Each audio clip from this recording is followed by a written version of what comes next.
Hi, everyone. Welcome to our seventh and last digital live of the summer. I'm Lale, and I'm here with Everett and Avir, and we are the field managers of the Digital Summer Clinic. And we are joined by Jonathan Kertawidjaja today, and he is an intern with Coreo. Thanks for being here, Jonathan. Thank you for everyone that's tuning in today. We really look forward to the conversation. For those of you watching, feel free to drop your questions in the chat, and we'll get to them during our Q&A session later on.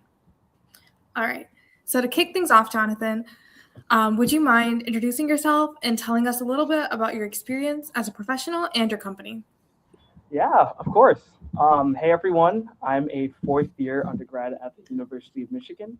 I'm studying mathematics and data science. And I guess just to start at the beginning of my professional experience, it was in high school. I did an internship program with Whirlpool Corporation. I worked in, this is going to be a mouthful, but laboratory information management systems to validate the functionality of this internal data collection hub that they were building up.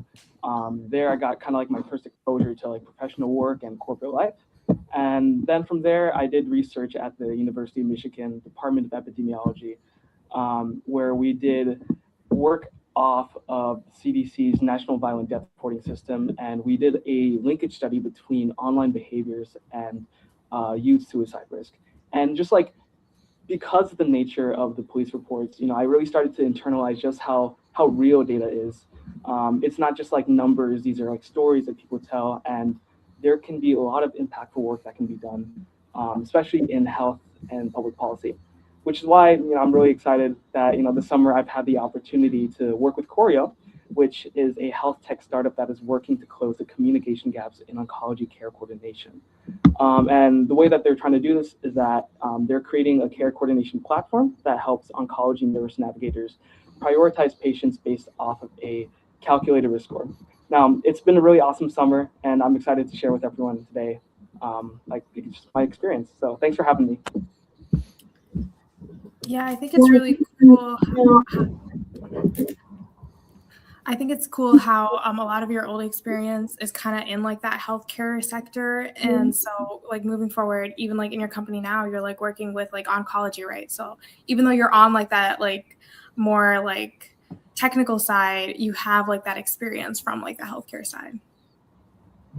It was really that blend of just technicality and practicality and just like the real direct impact on people that I think that Coreo is going to have once all the products are fully pushed out. All of that just makes me really excited. So yeah, that all sounds really interesting, and it's really great to have you here, Jonathan. I've got a few questions to help me and everyone else watching get to know you a little bit better and what your summer's been like. So to start off, what is it like being a technical data analyst intern for Coreo, and what kind of projects are you working on this summer? yeah, so it's been really cool. Again, going back to that whole blend of technicality and practicality that was required throughout the summer. Kind of like looking back on like my Whirlpool experience, it was very much just like pure product design, and then thinking back to kind of like my work in research, it was a lot of more like technicality and theory. While working with Coreo as a technical data analyst, it's been a huge mix of both. Because this summer I primarily worked on the first version of Coreo's risk score, which is a major component, of their main product of, categorizing patients based off of risk. And throughout that entire, I guess, like underlying project, there's like three mini projects that I kind of worked on. First one was research, the other one was research efficiency, and the final one is something that my intern buddy Lily and I are still working on right now. It's kind of like the blueprint for, I guess, how the team will use our research that we've done throughout the summer to finalize and push out this first version of Coreo. I guess just to explain each one in more depth. Research, to put it in more plain words, it was a lot of reading, especially since Lily and I never really worked in specifically oncology care. There's a lot of just stuff that we had to catch up on, and a lot of like terms and everything and whatnot related to that, just to catch up on. It was just a lot. And then the second part was the research efficiency. So something that Lily and I learned very quickly in doing our work was that reading research articles take a very long time, and making meaningful conclusions from those research articles also take a very long time. And so something that I developed during my time is kind of like an internal facing tool for me, Lily, and then the rest of the team to use to kind of like do a mass query on the NHIC like database for just extracting different articles based off just some keywords that, whatever the user wanted to find. It's actually available. You can probably find it in my Substack. I know it's a little bit of shameless there, but it's super cool. I think everyone should check it out at some point. But yeah, I mean, the whole point of that was just to make it a lot easier for everyone to do a mass query, read the article title and abstract, and then immediately just add it to like a list of articles to export and review.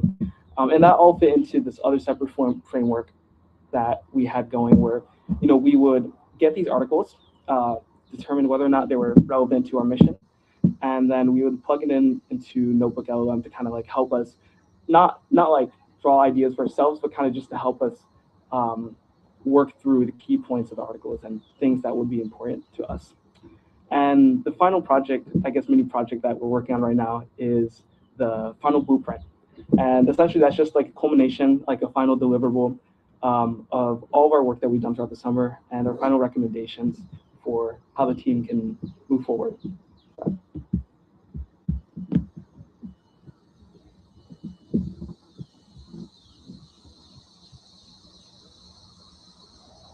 I know that you touched on this already a little bit, sorry. But you were talking about like how when you were like learning all these like oncology terms, it was like a little bit difficult and it was like a bit of like a learning curve in a sense, like getting familiarized with all of this. But are there any other challenges that you faced while you were working for your startup? Yeah, I think like the biggest challenge aside from just like the pure knowledge domain was I guess just like how freeform everything was. I know like going into working with Coreo, all the mentors told us about how much initiative was going to be needed, but I guess it never really hit me until like I started working, compared to like working for a corporation where there's like numerical deadlines or numerical like goals and like pure deadlines and like just very defined rigid things to meet. At Coreo, I was helping build something from the ground up, so it was a lot of just like reaching out, seeing if something worked, and then if not, reaching out to some other area and seeing if that worked. And that is to say, Coreo's founder and CEO, Christy, she's just been so incredibly like present and supportive of Lily and I's like work throughout the summer. So even with that struggle, it wasn't the worst thing in the world. I'll say that. Yeah, I definitely think the big thing with like the fail faster method in the digital summer clinic was definitely a big thing. Like all of us interns definitely picked up this summer.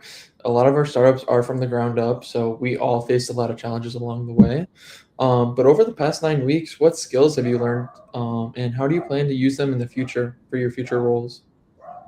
Yeah, that's a very good question, Everett. So I think this one's gonna be like a whoopee because we just talked about it, but it's taking initiative.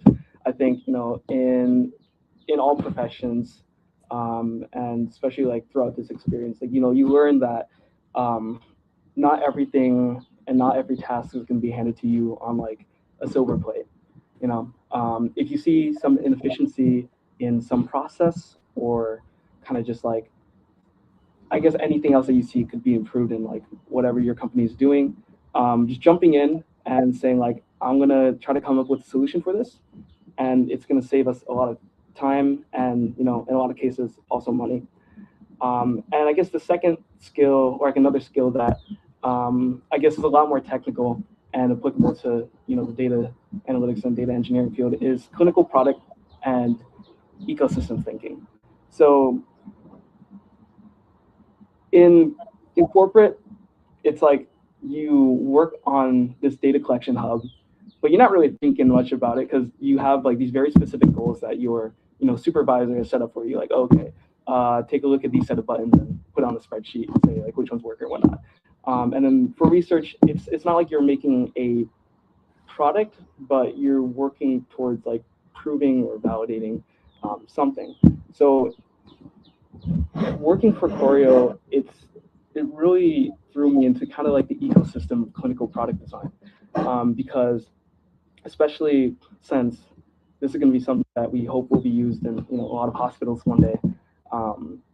It takes a lot of validation from real world health professionals. So there's like a lot of iterations of this product. There's going to be a lot of like review and just like a lot of like backing you have to do behind like the components of your product. So specifically for the risk score, it was like we drew inspiration from these other articles, but we had to make sure that like we cited them and actually explain, to the clinicians like, oh, why did we choose these variables in the first place? Like what, like, are they going to be actually meaningful? And here's the evidence to back that up.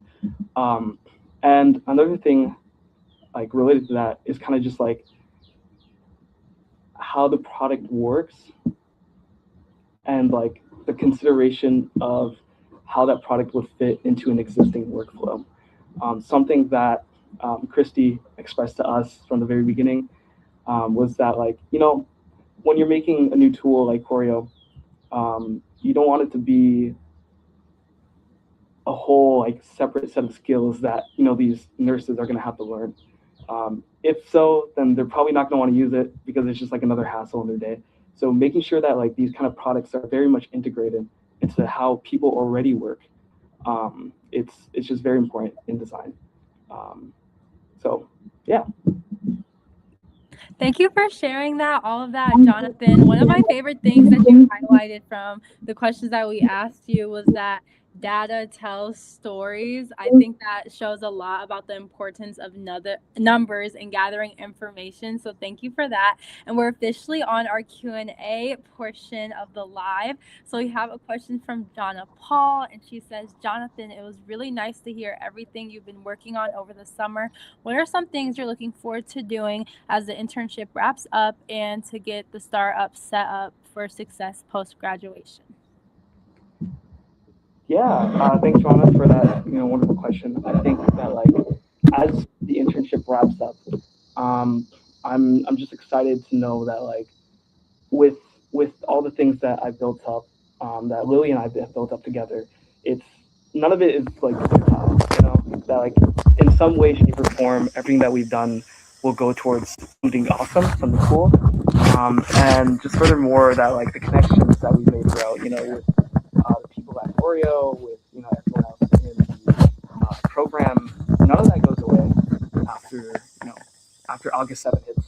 So that's something that I'm really looking forward to. And in terms of just like helping propel Coreo like move forward in this mission, I'm just excited to see how our blueprint that we're making right now will really influence kind of like the final design of the first iteration of the product. Yeah, for sure. It's really exciting to see kind of where your startup was when you started and then where it grows from there. So that concludes our digital live for today. And before we wrap up, I just want to say thank you so much to everyone that joined us. And thank you so much, Jonathan, for joining us today. It was so great having you on and learning from your experiences. For everyone else that's watching, be on the lookout for our next digital lives that are going to be starting in the fall since we are wrapping up the summer. But stay tuned and we can't wait to see you all then.